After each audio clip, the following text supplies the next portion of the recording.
Hello, everyone. Welcome to our Tuesday show where we interview different artists and astrologers and practitioners. I'm really happy to announce that we have a new co-host for the show. It formerly was Jay-Z. You're probably used to seeing Jay-Z, but now we have Rachel Starkweather with us. Rachel, let's actually meet you first. So tell us about yourself. How long you've been an astrologer? What do you do? All that stuff. I think I've been studying astrology my whole life, but more intensely this past couple of years for sure. Um, Obsessed with my sun sign and all that when I was a kid. Um, yeah.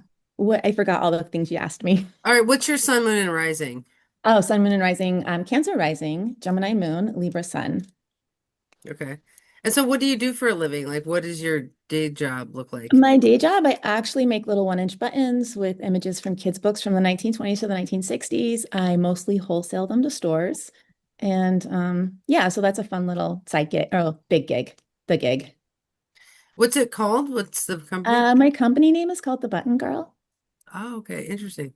So if we would go into a store and like see a bowl of buttons, like you could have made those. Yeah, definitely. I have accounts all over the country. So Oh, yeah. that's so cool. I love entrepreneurs, honestly, and you're an artist making buttons, so it's really good for this episode. But anyway, expect to see Rachel. She's going to be our ongoing co-host, so we're really excited to have her. She's a pretty advanced astrologer, as you'll see. Well, she'll shake her head, but you'll probably see during some of the highly advanced discussions we have, you'll see like the breadth of her knowledge. So, get ready for some craziness with Rachel Starkweather. Okay. All right, today we are here to meet with Carly. Now, Carly, what is your last name? Do you want people to know your last name? Yeah, my name's Mattson, Carly Mattson. Carly Mattson. Okay, and you and I met at a metaphysical fair, and we were talking about art and astrology, and we just thought, oh, what you'd be such a cool guest to have on. So tell us, how long have you been studying astrology?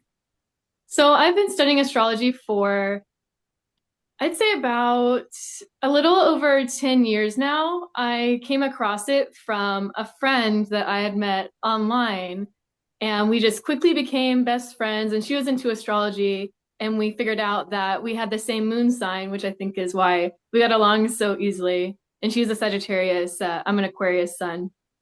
So she really sparked my interest in it. And then it was kind of like off and on, but I would like get my friends' charts and like look at the energies there and study through there. And then I looked at my own chart and I was like, oh, this is actually helping me like understand myself a lot more. And it was helping me understand other people a lot more. And I would like kind of explain what I saw with other people, and they're like, whoa, this is too spot on. Nice. Yeah. So, is your goal to be a working astrologer, or do you do astrology readings for money ever? I haven't, but that's something I definitely like to do in the future, or at least just get a lot more in depth with astrology because I find it so valuable. But I'd say right now, my biggest calling is working towards being a bigger performer, a bigger artist overall, and really spread a message of sustainability and understanding each other through different forms, not necessarily astrology. But I definitely see astrology like being a part of my life forever, probably. Okay, interesting. Now, Rachel, if you ever have any questions, just chime in. You can raise your hand, interrupt, whatever, because I'll just keep talking. You know, I What fight was dead your air. what was What? your moon sign, Carly? My moon sign is Libra, and then if we're Libra. finishing the big three, Leo is ascendant. Okay. Awesome. I And there's definitely actually get Leo vibes from you. you do or don't? I do. You do? Yeah. But also very air. Like when I met you, you were very airy, like very cerebral also. So it seems very performative and then cerebral. So tell us about your art exactly. What kind of art do you do in general? So I'd say what I've had the most experience with is art through movement, like through dance. I was a professional pole dancer for about 3 years, like through exotic dancing. And I went on to develop dancing more through teaching ballroom dance, like all different types of social dances. But then I started falling in love with contemporary. more. And I just love pushing the limits of movement, like with balance, with contortion. But I'm also into other forms of art, especially music is where I lose myself in it, where I feel that dance passion really comes from. So I've been dabbling in creating music a bit more now, and I feel myself diving into that. I'd say probably something that has lasted just about as long as my interest in dance has been visual arts, like physically drawing, traditional, either through like watercolor or markers and such. Um, yeah, because I've always drawn since I was like very, very little. Hmm. Did you make the painting behind you? I didn't, but I absolutely love it. I can grab something that I did make. Show us something. Yeah, look at this wall, actually. I did make this Maybe little, Rachel can make a button out of it. I did make this little thing. Oh, interesting. Oh, cool. Is it rope? It is, yeah, Yes. like a cotton, Yeah, nice. It's like a string, macrame little thing. Cool. things on it. And I made it while I like listening to some lectures about psychology. That's very like macrame art. And this is one that I've done most recently, which I'm pretty proud of. Oh wow, that's like a mandala lotus kind Mm. of. Is that like in the Venus cycle shape? It's a sacral chakra. Oh, it's a sacral chakra. Okay, interesting. So is a lot of your art like divinity or spirituality inspired? I'd say, yeah, that's like a large theme in it. I'd say when I was getting into like earlier works of art, I would really go for realism, like trying to do things exactly as I saw them. But then I found it hard to create because I was so used to seeing what it was and copying exactly that. So I haven't actually studied how to break down into shapes and all that so you can make your own. Like if you were to make a character, how you have to know what they look like from like 10 different angles. Hmm. Haven't gone that route yet, but that's why I kind of delved into the sacred geometry. I can grab another one real quick. Oh, actually.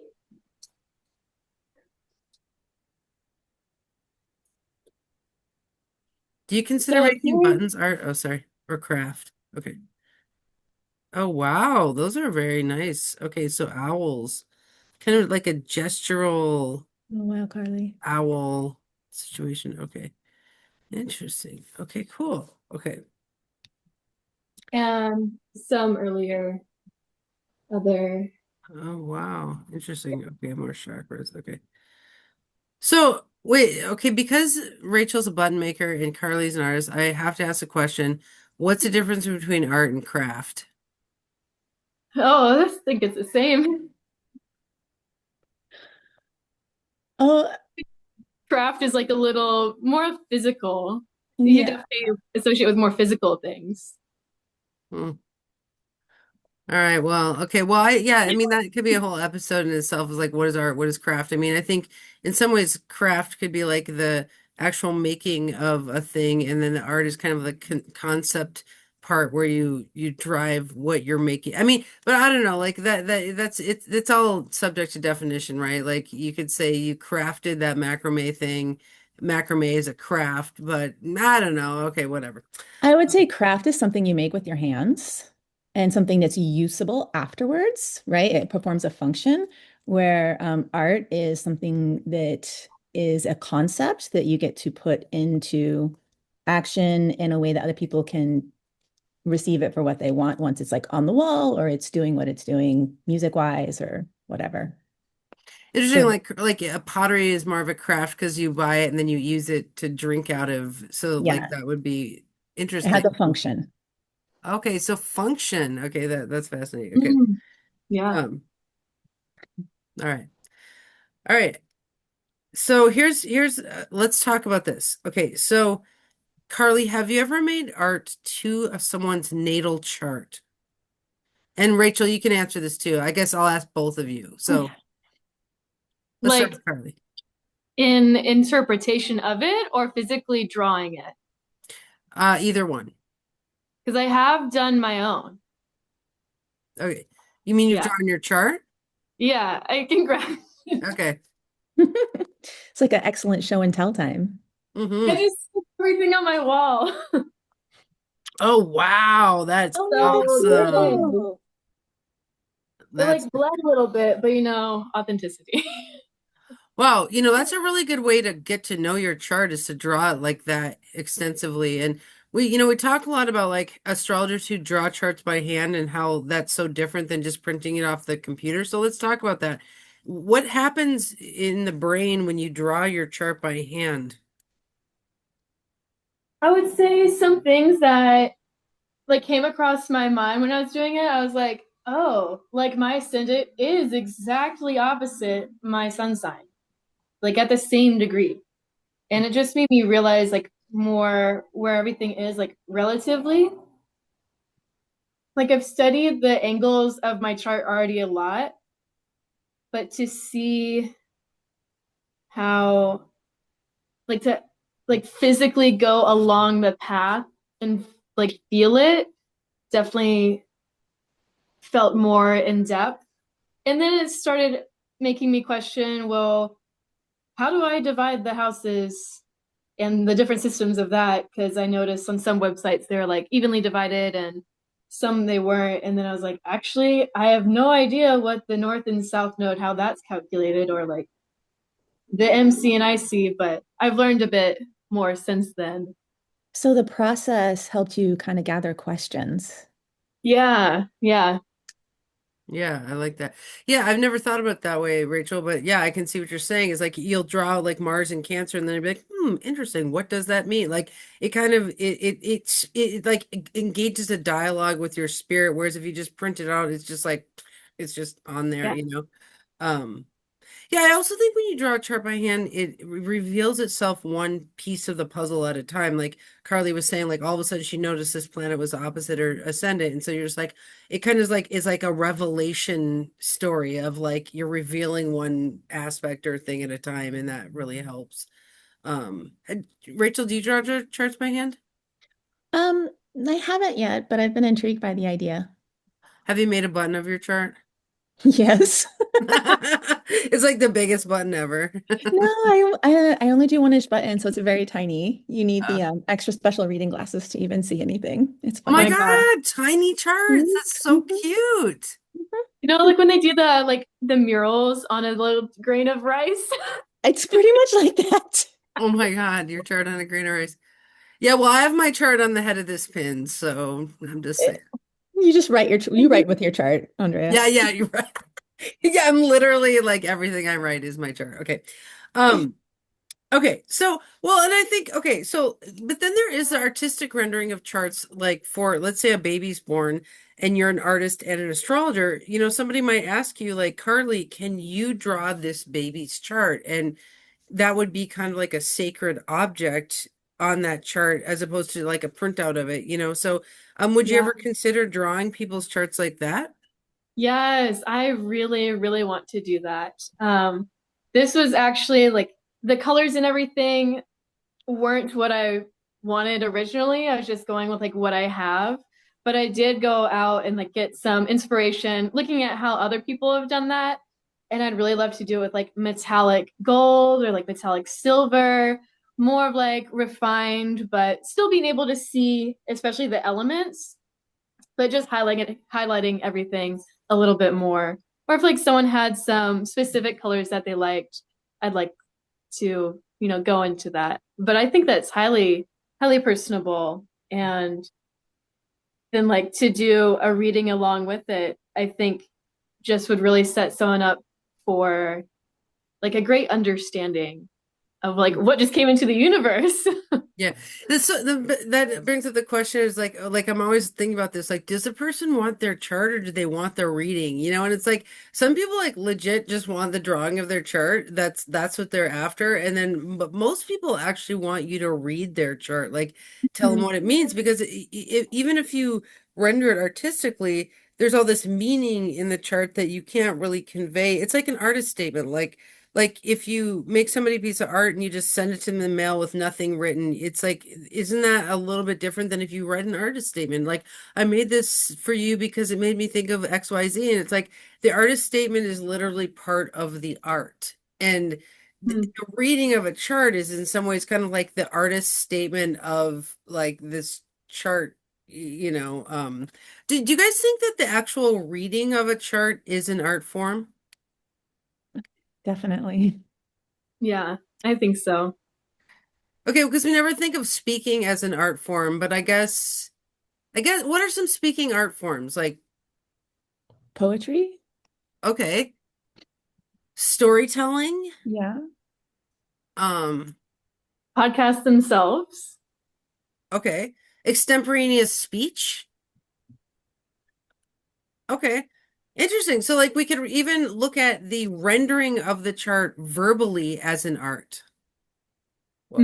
Because it's like a channeling of knowledge of like everything that you've read or like experienced or patterns that you've seen, and you're like funneling it down into, what you think would help them the most and like what the chart is showing you there. Yeah, and it's true that every reader, every astrologer will read your chart differently, right? They will see different things through if you took 10 astrologers and said, read my chart, which is like the weirdest inquiry ever. They'd be like going to an auto mechanic and be like, read my car. You know, it's like that's not really how it works, but yeah, I get it. But if you said to 10 astrologers, read my chart, like they would all literally say something entirely different. So, Well, there is overlap for sure. I mean, because astrology has a system, but it's definitely like everyone has their own flavor. Like I had two astrology readings in the same day by two different people, and there are a couple of key things that like both of them said, but it was very nice to hear them both go in depth from their different backgrounds. it'd be cool to like ask 10 astrologers about the same part of your chart. Be like, can you tell me about my Venus in Virgo or whatever? And then see what 10 different people say. Um, you could gather a lot from that. Okay. Yeah. So, okay, let me ask you, Rachel, how do you feel about making art to natal charts? Have you ever done that? No, I haven't. It's not something I've explored yet. So I'm intrigued with the idea, but no Okay. experience. Okay. Well, you all are in for some fun. Like, because once you start making art to people's natal charts, it gets crazy because you're like every chart is different. So, sometimes as an artist, you like run out of things to do. You're like, what should I draw? What should I paint? And once you start looking at people's charts, you're like, definitely a lion. What is a chimera is when like it's an animal composed of different animals? Mhm. Animal parts. Yeah, like every chart's a chimera. Like Carly would be like a water-bearing lion holding scales. I don't know. Um, But, okay. So let's talk about art to the transits now. Okay, so Carly, do you know what transits are? Hmm. Okay. So how do you guys feel about making art on certain transits? That's been something that I've been very much thinking about, especially since my interest in art spans along a lot of different mediums. So I've been wondering if there's like certain parts of the year, or even like dividing by certain parts of the week or parts of the day is even a more in-depth one for like what is the best time to like study movement more, study visual arts more, or film or like capture or collaborator, like different elements like that. So I definitely think there's different energies that you feel throughout the year, throughout the week, or whatever moon sign is, going through the moon right now. Hmm. Hmm. Rachel, do you have any thoughts on making art to transits? Um, No, no, but I was thinking about just of like planetary days and planetary hours and like utilizing um like Venus Day Friday and the Venus hour. Like what if you did something specifically in that time frame, what could come up? Hmm. Interesting. I never thought of that. So, for the viewers, so can you explain a little bit, Rachel, about how every day of the week has a planet and what are planetary hours? Um wow. Yeah, every single day has a planet. God, Saturday is Saturn. Monday is the moon day. I forgot what Sunday is, but Tuesday's Mars. Sunday. We're Well, on Sunday Mars would be Day. sun, the sun, right? Oh yeah, yeah. It's in the We name. got into It's it, yeah. in the name. Wednesday is like Mercury Day, Thursday's Jupiter Day, and then Friday's Venus Day. And then I can't remember how the planetary hours come to be, but I think it has to do with the Chaldean order. Yeah, Carly? Yeah. So when I got my reading from Devin the other day, we actually went through this because I was like, how do I structure myself? Yes. So from what I remember, so like if it was Sunday, then the next hour, it's not by order of planet, but it's by order of The how Chaldean fast they order. move around the sun. Yeah. So I know it's on AstroSeek. If you go to current planets, then planetary hours, it'll give you a table and you can look at each day, which will go like Sunday, sun, Monday, moon, Tuesday. I can't remember the rest because I haven't looked in it, but it'll lay out the hour blocks and like with the planet right there.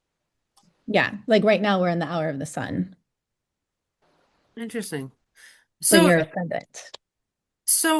yeah, I know that they use planetary hours a lot in like things like talisman making. Is that true? Hmm.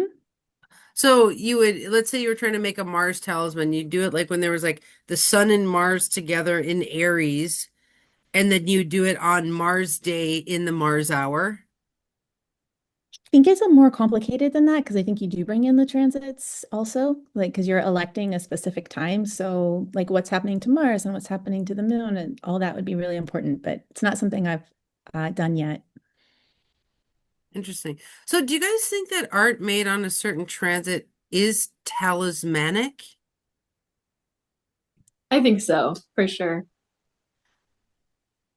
So it would hold the energy, like if you make art under a Mars energy, that art is it gonna, I mean, I suppose if you made it with the intention to look martial and to harness the Mars vibe, like maybe that makes it even more talismanic. I mean, I guess you could work against the energy.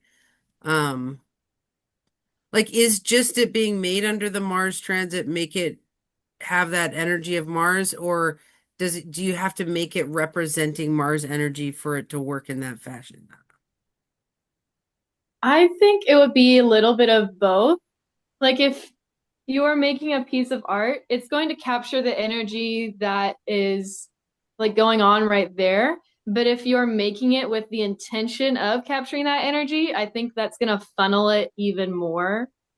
Like, for example, I'm working on a project with someone right now, and it's already like very transformative because it's a new project, but I feel it even more. And it's like capturing the energy of we're in the season of Scorpio right now. It's like capturing that energy. And when it's going to be presented, I already know it's going to be so transformative for the people that watch it since it's taking in that energy and it's like building it along the way. That's how Mhm. I would. Yeah, you can almost see that Halloween costumes are scorpionic art because they're art made under the Scorpio sun. And that's why we get all the like clowns and zombies and like weirdness is that, you know, that Scorpio vibe likes just anything dark and in the time frame it gets kind of moody outside of just like it gets the leaves turn dark and it gets darker outside and it feels colder and so that there's a certain vibe which artists under that vibe are capturing. I mean, think about making art under a Leo sun versus a Scorpio sun. Like how does that feel different or similar? I would say At least for me, thinking back to when the sun was in Leo, I was very much crafting or like brainstorming things that were like of like identity, things that were going to be shown for sure, like attention, like I'm feeling that like stardom, that fire. It's like you can't look away. It was like the time to shine. Whereas making art during Scorpio season feels a bit more like behind the scenes. It's like not necessarily wanting to show every step of the way. Whereas in Leo season, I felt like that was naturally what I felt. But in Scorpio season, it's like everything is changing, the leaves are changing, there's these beautiful colors going on. So there is that visibility, but there's also things like bubbling in the surface. People are planning their Halloween costumes, and then you see it like later in the season. Hmm. Yeah, interesting. Oh, okay. So I have to get out my planetary rooms here. Okay, so like this is the Scorpio room, which has a certain vibe, right? And then here's the Leo room, which I need to put more stuff in, but it has just such a different vibe, right? It's like a I'm like, golden chandelier. ooh, a golden chandelier. I love that. Yeah. But like, see how like this is like fun in the sun, like everyone's like windsurfing and boating, and this is like the Halloween season. And so it's like, this brings me to the comment of, can we talk about zeitgeist? Do you guys know what zeitgeist is? Let's define it so we're all on the same page. Okay. Do you have a definition? Should I look it up? I mean, like the general gestalt of the time. Oh, the gestalt. Now we have to define gestalt. Um, okay, so it's the general. Carly, do you have any comments on zeitgeist? Zeitgeist. No, I've heard you mention it once before, and I've heard Gestalt in my psychology studies, but I can't quite define it. Okay, so zeitgeist is defining spirit or mood of a particular period of history as shown by the ideas and beliefs of the time. So if we're doing microhistory of like 1 year's time, we're saying there's a certain spirit or mood of Scorpio season versus the spirit and mood of Leo season.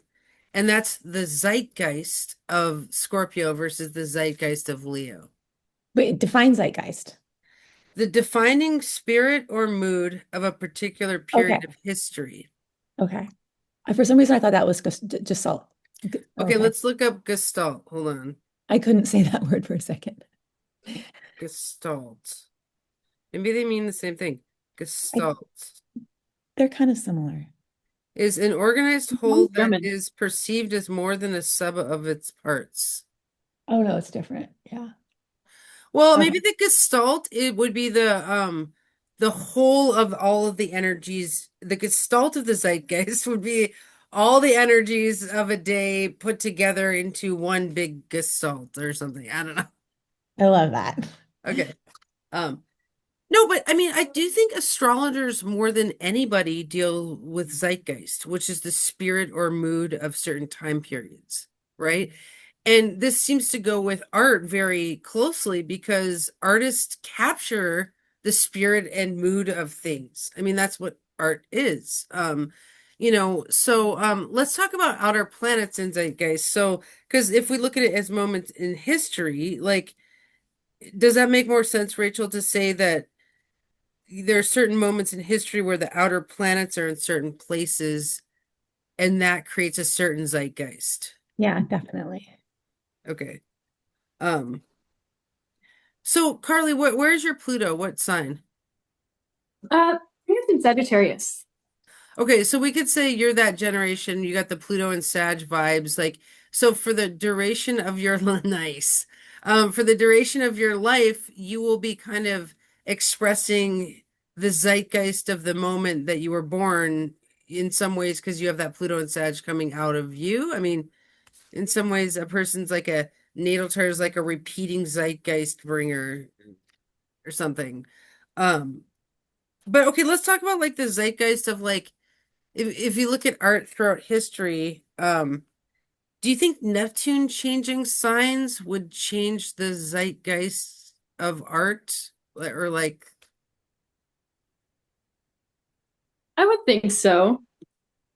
From what I know about Neptune, it's about like dreams. It's about like the things you can't that aren't like really physical, but are like that background. Like literally daydreaming is kind of what I think of.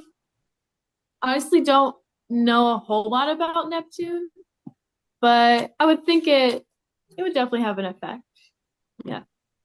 do you have any thoughts, Rachel? I mean, it was as Neptune went into Pisces, a lot changed in our world. All of a sudden, astrology got more popular. All the esoteric got more popular.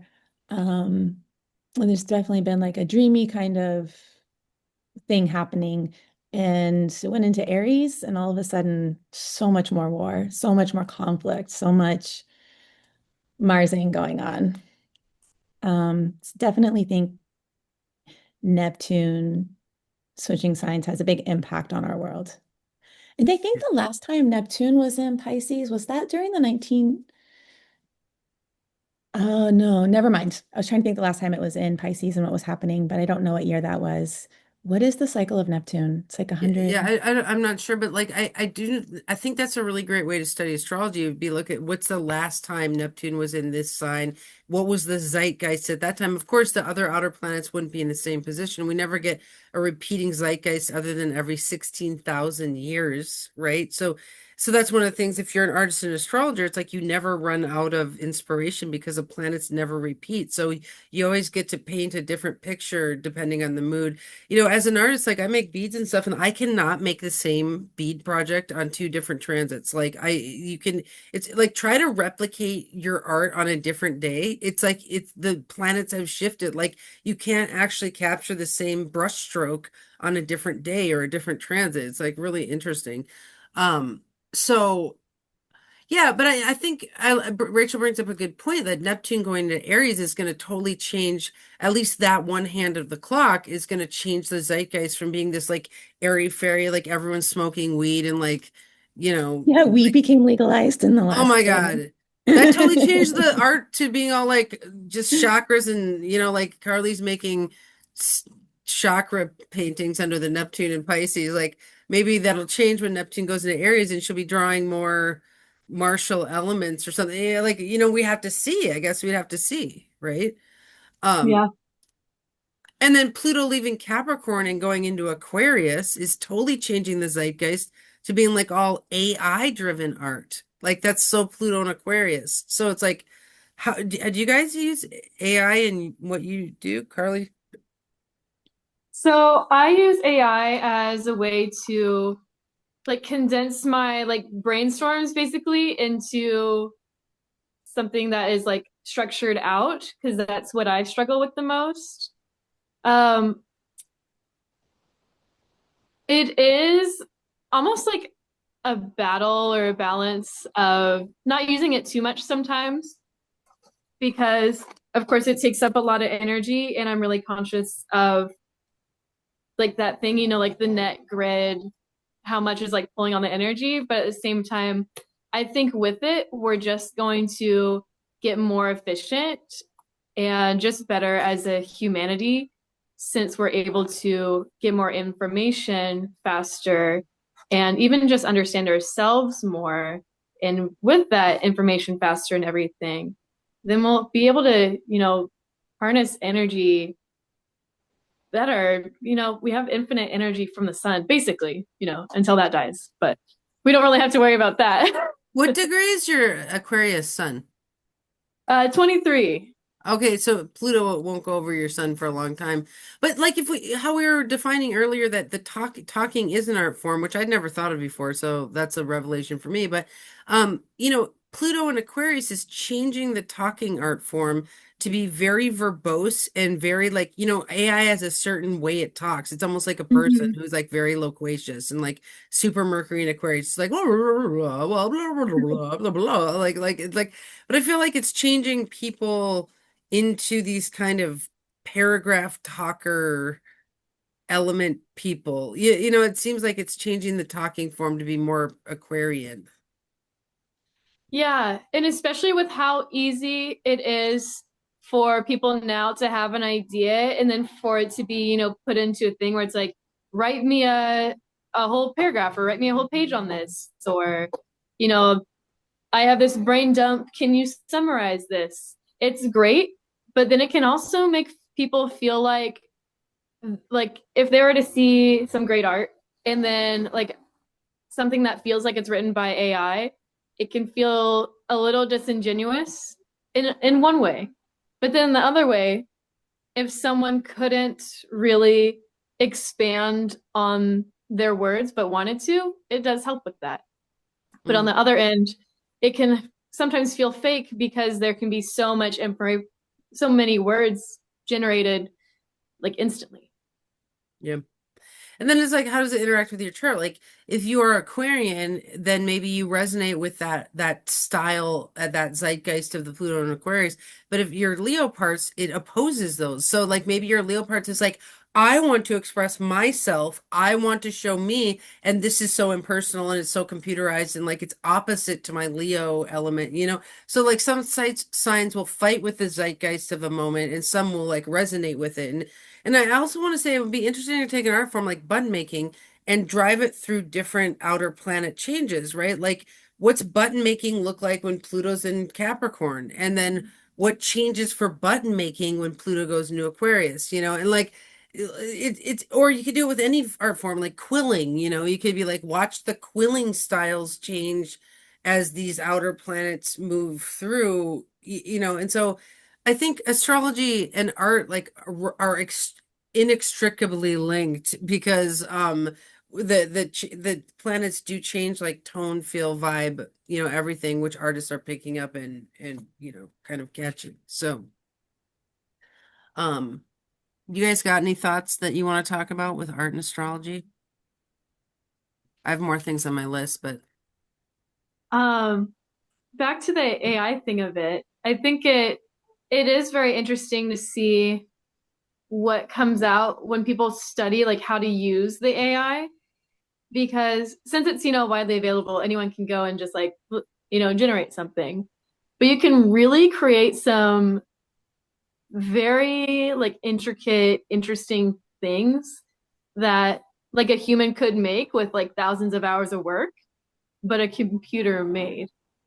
So I think it's interesting to delve into from different perspectives, but to always remember that it's like the study of things is what makes it quality, is my opinion. well, it's like the computers are the artists in the AI. Yeah. Like that's so Aquarian though. I mean, like it's just like we've gone like supercomputing and like what'll happen when Pluto goes into Pisces is like the Aquarian art form will become boring and Yeah. lifeless. You know, it's like people will And still that's what I be able to see. use AI, but what people will find interesting is a Pluto and Pisces vibe of like more watercolor paints and colors and tones and like the organicness of the human spirit on it or you know it's like what the planets go through shows like what's exciting and new in a certain time period, and so AI is new to us because Pluto's early in Aquarius, but yeah the Yeah. I mean, overall, I definitely think it's best to value like human skill. Like, you know, it's taken a lot of jobs of people that did Photoshop and that that's a skill in itself. So I think it's definitely best to, interact with another actual human because if we're giving all our energy and all our, thoughts to machines, there's a human behind that machine. But yeah, I definitely agree with what you're saying. Mhm. It's so new, it's like exciting, it's like novelty, but it's quickly gonna go out of style. It's like, oh, that's AI. Like I actively look for photos that are not AI if I'm gonna use like someone else's photo. It's like now if you go to like a farmer's market or like some places with art booths, it's like it's obvious when AI is used and it's like, oh, it just like feels cheap because you can tell like it was nope. you Well, put and in there. Aquarius is not the most arty of all signs. I mean, like Pisces is extremely artistic, and when Pluto goes through Pisces, that's going to be bananas. Like what the art is going to be produced, right?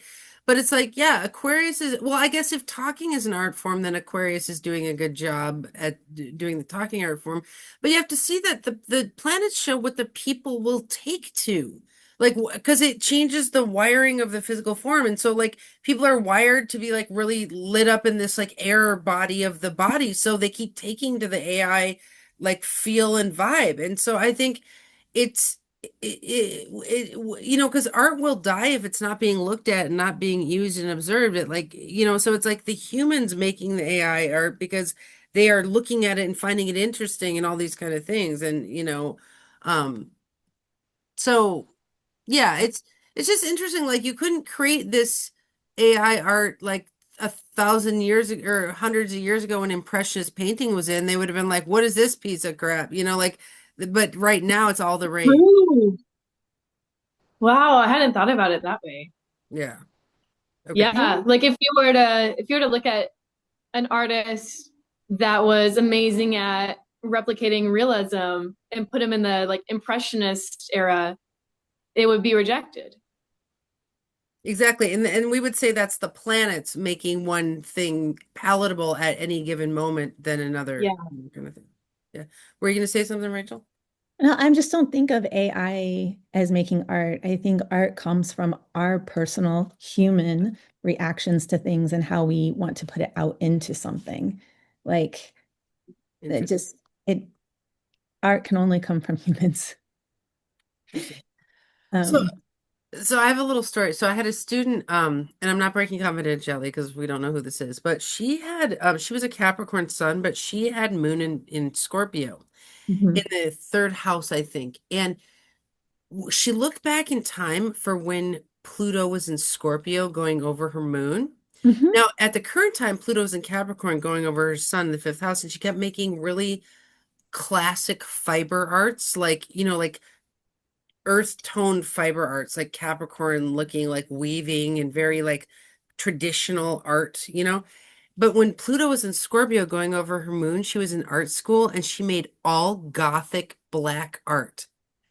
And that's an example of a transit going over part of your chart will express this piece of your puzzle, and then when it goes over a different part of your chart, a different piece of your puzzle will come out. So people are like these like aggregates of different art styles actually in the same chart, which why do some people like dye their hair later in their life and cut it off? And it's like that's the transits going over your chart, making different things come out, which is also really interesting. So That is. I love that. yeah. mhm. Okay, let's talk about dance and astrology. Like, do you channel the zeitgeist or any astro through your dances? Ooh. Hmm. I haven't like necessarily gone into the studio and thought like let me channel Aries or like something like that, but I will channel like different feelings. Like I've definitely noticed when I've been in a relationship or like in a new one, it's like I move very freely, like freshly, because it's like that fresh energy. But I'd say it more goes along to the music that's on, unless my feelings are like stronger than that. Like if I'm like very tired that day or like very energized or something. But I think of like when I was studying ballroom dance, each one of those dances feels very different. Like the waltz feels very like Libra to me, I would say. It's all even beats, 1, 2, 3, 1, 2, 3. And there's only one side together, like for the pattern of the feet. So it's all like very even. It's very flowy, like very floaty. And that feels entirely different from like Argentine tango, which is characterized by being like passionate, like drawn out and like can be quick, like duh, duh, duh. Like that's much more like Scorpio, I would say. So each one definitely gives a different personality, and the way that I was able to study those different personalities definitely strengthened my own expression overall, and then also like helped me understand how other people like to move in those different expressions. What Interesting. would you give salsa? Ooh, I would give salsa. Salsa's like kind of Aries. Yeah. What do you think? I kind of like that. I think there's something I'm definitely so passionate and active in it. Yeah, it's very Yeah. quick. Yeah. Think of it as being quick. Maybe like little Sagittarius too, because it's pretty widely known. Yeah. Like salsa bachata, you could probably find almost anywhere in the world. So you think it's like kind of like a Mars Jupiter combination? Oh, yeah, yeah, I like that kind of thing going on. Rachel also is a dance teacher, just so you know. So yeah. Um, so it makes me think of, okay, I love that you said that you dance to the music mostly, but okay, if we were gonna listen to the zeitgeist of the moment, I think we would have you in a quiet room and just go with the vibe of the air in the room. I mean, I don't know, am I designing a correct experiment here? Like, how would you dance to the energy of the planets? Like in this moment, No, I'm just you asking, want like, me to Rachel, dance? is this a good research design where you are in a quiet room, there's no music on, and you're just feeling the air? I don't know. I don't know. I have not put anything together with this, but I do have an interesting line of research that I want to get into, which is like, how do you move your natal chart? How does something in your natal chart move in your body? Um, like, uh, I have a Gemini, I have Moon conjunct Mars. What is that? How does that move? Is there something kind of like, right? Is there like, what is a planetary combination in your chart and how does it move within your body? And then how can it be a remedy for like maybe it's in the 12th house, maybe you want to get it out somehow. And yeah, I definitely kind of really want to go down this line of thought. Yeah. That'd be so interesting. Like, if you had an opposition in your chart, like for Uh-huh. example, I have one Moon in Libra, Venus in Aries, and that can be like difficult with making decisions, Yeah. stereotypical Libra, but then the opposition. So if you are able to like do a movement class where you really embodied the Aries side and then really embodied the Libra side and like accepting both as part of you, but then also seeing depending on how you're feeling in the situation, you either like go more on one side or the other, the pendulum. Yeah, like one's taking over, the other's taking over. They don't can't share the same space at the same time in the Hmm. opposition. Ah, that's so Interesting. cool. Like, I love that you two are working on here because like you could do it as like a interpretive dance where you write a piece that shows the opposition, right? Or you could Uh, study it like a transit. You could wait till Mars is on the opposition and the moon triggers it, and you could stand in your studio and like channel the opposition, and that could be part of writing your piece. But see how those are kind of similarly looking at that opposition, but one is more timing it to the flow, and one is just kind of writing a piece about it. Yeah. hmm. But I like what you're doing there. You're using the dance there as an exploration of aspects of the personality. And like, you could write a whole dance, performance, one dance for each aspect in your chart, like Rachel's saying. Um, yeah, or you could do a thing where you channel down different aspects when the sun's over them. Like you could do the sun around your chart for 1 year, and when it hits each piece of the puzzle, you could do a dance to that when the moon's also triggering or something like that. Yeah, I Yeah. have looked at my transits for like the next upcoming like 6 months to see where like some exact or like some, prominent aspects are to see when like good times for performances would be. Because I feel that if I perform on that day or or if it's the day before it happens, I feel like there'd be a lead up really of that energy. But especially if it was on the day, then it's like, you're building, the planets are coming together, and then on that day, and I think it would give a powerful performance going on. That's awesome. You know, in Portland, there's the TBA festival, the Time-Based Arts Festival. No. And What's I think that? doing astrological art should be in the Time-Based Arts Festival because That's actually a really good idea. what'd you say? That's a really good idea. I mean, right? Like, why isn't Yeah. Astro in there? Okay, so I have one other thing. You've led me into one other thing, and then we should find out how people can contact you, Carly. But so Rachel mentioned that it's like this could be used as a remedy for your moon Mars, for example, But that was one of my questions here is how do we use art as a remedy with astrology? Any thoughts on that? Mm, I think art can come through many forms. So I think using art as a remedy for astrology, I think that art itself is something I define as an expression of the self. Expression. So I think it can be really healing. Like if there's a part of yourself that feels like hard to accept or is really difficult to deal with. For example, like in my chart, I have a strong Scorpio placement, and that can just bring a lot of like struggle and pain. Being able to physically express like through dance, like that feeling of pain, but then imagining it transforming, I've found is really, really healing. And just allowing myself to write out some like grotesque things or like the disturbing things or whatever it is, or draw it out like some scary things that are like going through my mind has really helped balance it. And you don't necessarily have to like show that to the world unless you wanted to, but just for your own personal self, I think expressing whatever energy comes through, like say if it was like Leo season or something like that, you felt a spurt of like strong, confident energy, writing that down or showing that, expressing that, I think is really important. Wonderful answer.